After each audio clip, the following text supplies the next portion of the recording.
Alrighty, so I know I said in the last video I was going to be doing a video from Fort Pierce and then from a little bit of work on the teak. I realized that I really don't have enough footage to make a cohesive video. I was kind of half-assing it at the time, so time to whole ass this shit. And let's get going. Today I got this from Amazon because my current setup for changing my oil, and I'll have to flip this video around. My current setup for changing my oil is a hand pump, and it's slow. Engine has about 5. I mean, maybe you get a 4 to 4.5 quarts out of it, not including the oil filter. Brings it up close to 5, and it takes forever. It literally took me last week. I changed the oil. I do it every 6 months. It took me close to an hour just pumping the oil. Then I spun the oil filter tighty because it's backwards. It was a nightmare. I had a bad time, and I want to change my oil more often. I want to be changing it every 3 to 6 months. It's just good to keep good oil in there, even if I'm not using the boat much. You still want to. I still run it every week for at least 30 minutes. Sitting is what kills engines. So I got this extractor from Amazon. It looks pretty nifty.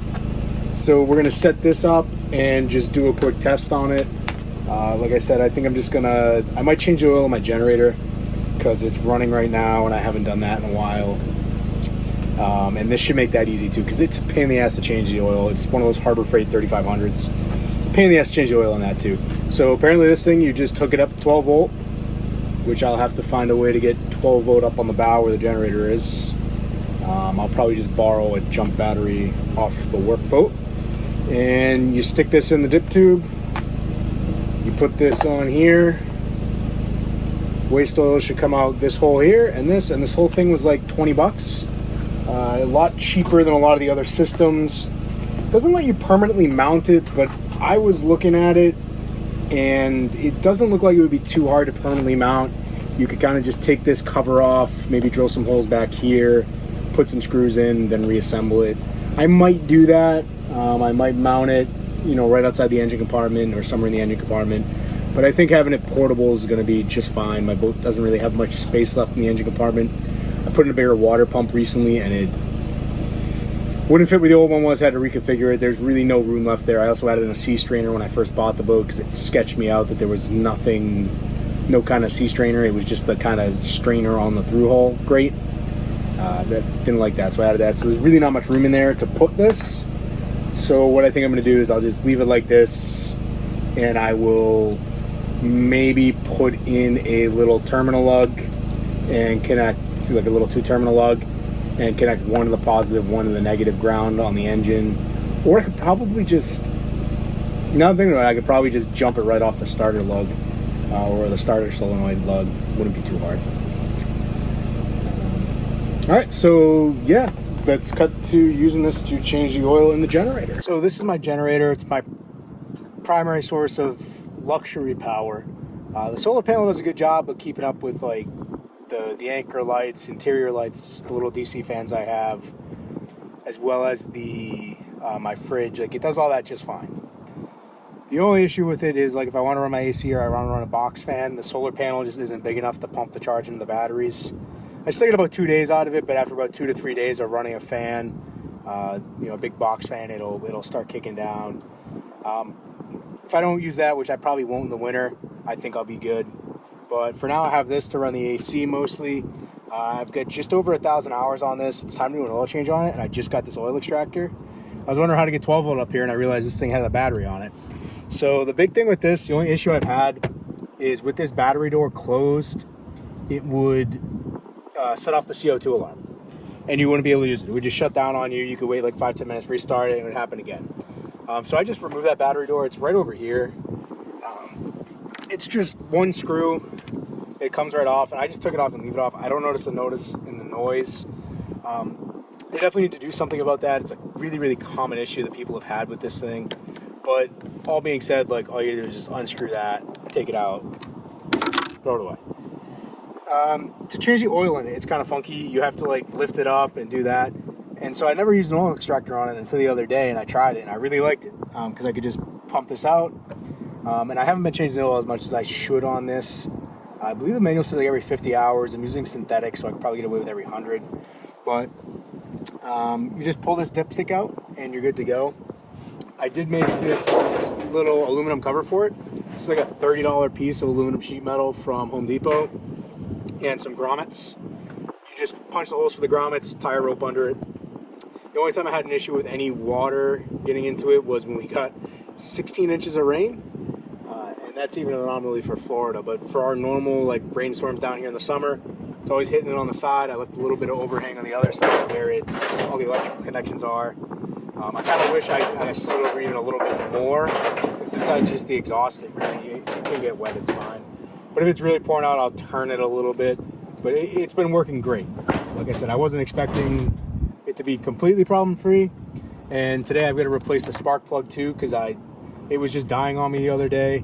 I pulled the spark plug and I hit it with a wire brush and tightened up the gap a little bit, and it started working just fine again. It's been fine since. So we'll replace the spark plug. Apparently the cheap Chinesium ones that come with it aren't the greatest thing in the world. And that's just, I don't know if you can see that, but that's right there. This thing's kind of hard to get off, especially when the engine's hot. Ow, like it is now. I'm gonna pry it off with a screwdriver. And then there's a rubber grommet you have to take out. And finally you can get to the spark plug. They give you a wrench for it.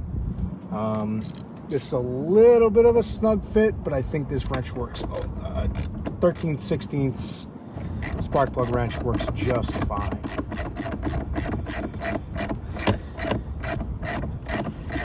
And I did, last time I did the oil on this, I did pop the valve cover at 1,000 hours, and it's still clear. There's like the slightest bit of varnish in there, but no sludge, no nothing. And it's probably because of how I run it. Like I run it almost every day, full tank of gas through it. I use Rec 90 gas with stabilizers, so I'm not too worried about it gunking up on me. It's been surprisingly reliable though. But I'll shut up, speed it up, and you can just watch. But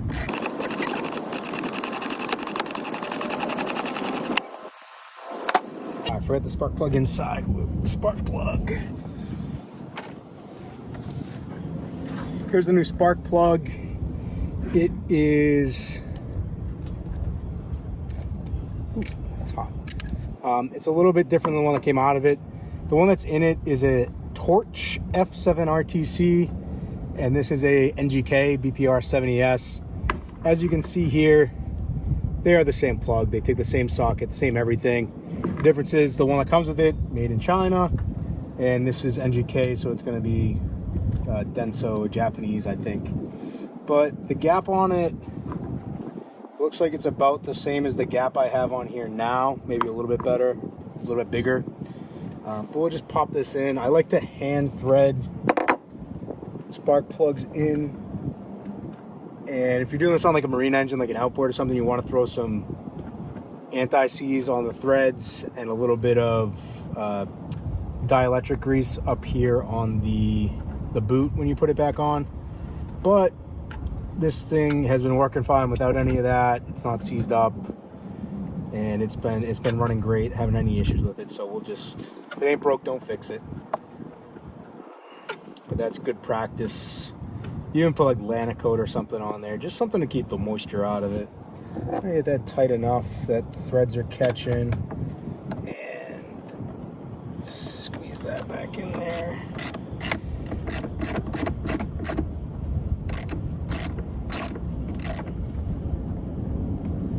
And with spark plugs, you'll feel them start to tighten the first little bit. And once you hit this crush washer, you'll feel it start to give you some resistance, and you want to just turn it until it kind of stops. Don't go crazy torquing it down. Tight is tight, too tight is broke. And I think that's, it feels like it's sticking out a little bit more than the other one. We'll find out in a minute. Plug this in. No, it looks about the same.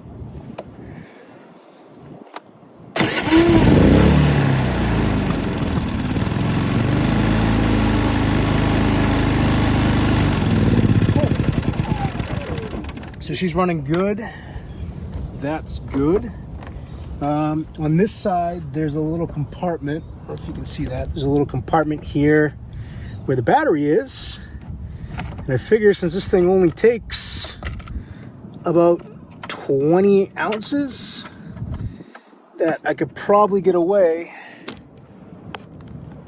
Get that level again. I could probably get away with just using this battery to run the pump instead of having to run a cable. So, try that. See how that goes.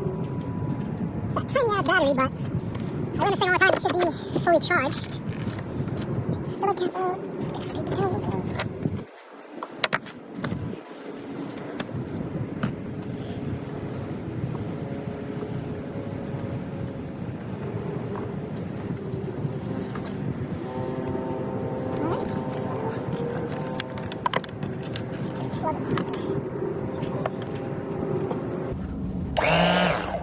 Cool.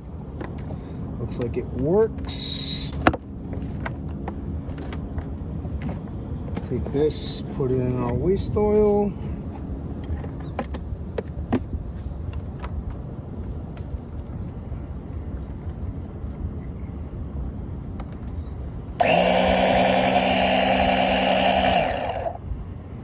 I've got it hooked up backwards.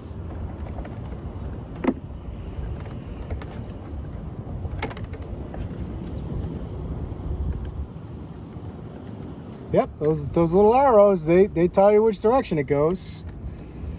Fucking, I impress myself sometimes, I really do.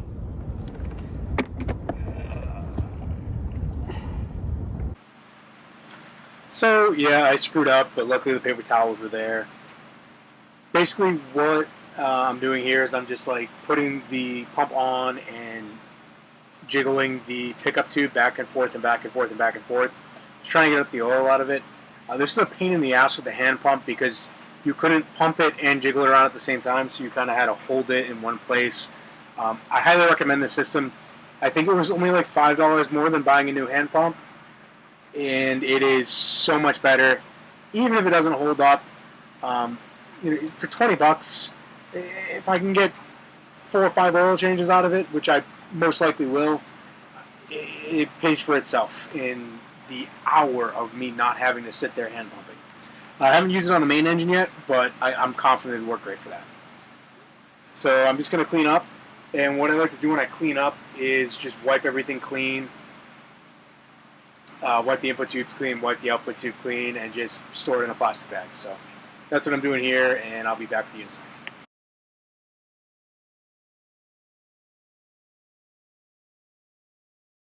One of the cool things about this that I kind of like is it comes with this little connector. It connects to both sides of this. I don't know if that's what they intended to do with it, but that's how it came in the package. It's kind of nice because these are really hard to clean. You use I usually just use gasoline. This says not to use gasoline, but you can probably use diesel or something thin or some clean motor oil just to clean it out. It's not too bad with this. I just changed this pretty recently. I just wanted to play with my new toy, and I changed the engine oil the other day. And that's 5 quarts. I don't want to change that again. That's just wasteful. But to change this is not too bad. It's like 20 ounces. I usually only get like 16 out of it though. I don't know why. Even when I was draining with the drain plug, there's a lot more work, but I'm still only getting like 20 ounces out of it. What do we get today? We got 12 ounces, so I probably spilled 4 or 5.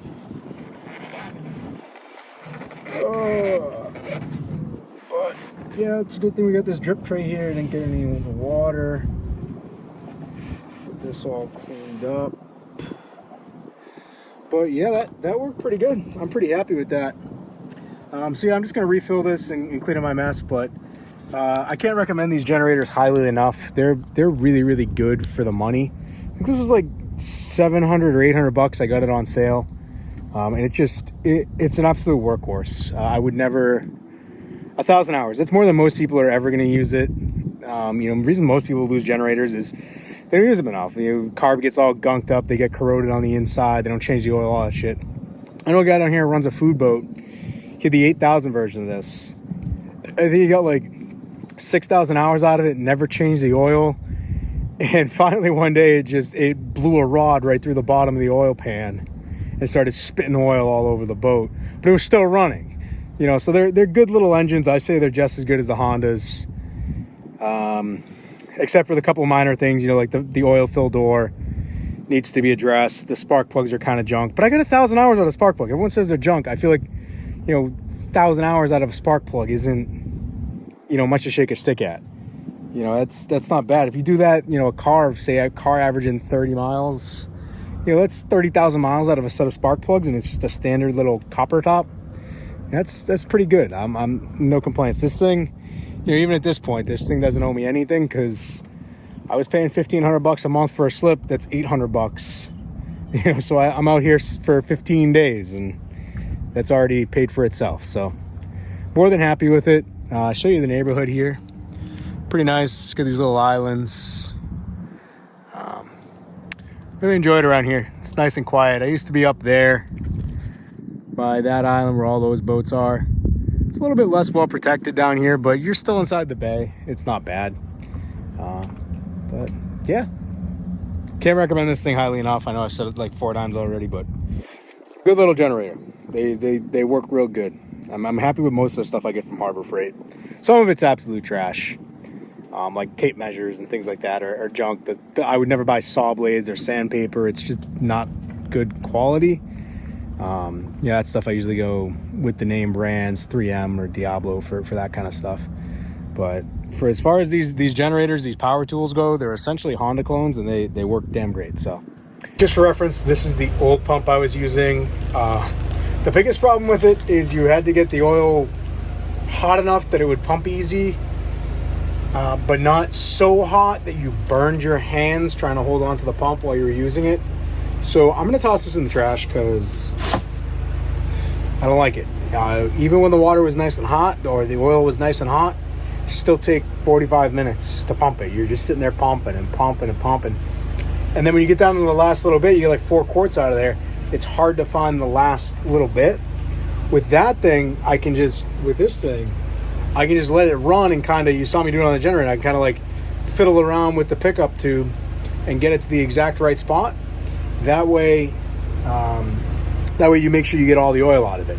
You know, so you can just sit there, fiddle around with it for a couple of minutes, make sure you scooped out all the oil, and there you go, you're done. You're not going to burn yourself either, because it's, you know, a little piece of plastic tubing. It got a little hot when I was doing the generator, but not that bad. I kind of just want to warm up the big engine and do that. But I just changed the oil in that. I just changed the oil in my truck, so we're not going to use it for a little bit. But and with the truck, it's really not going to save me anything. I got to get underneath it to do the oil filter anyways. So why bother? If I had an oil filter on top of the engine, I would consider using that. Definitely way better value than I've used the big pump extractors too. It's definitely way better than that. So definitely 10 out of 10 for a $21 Amazon purchase. 5 stars, 10 out of 10. Good product.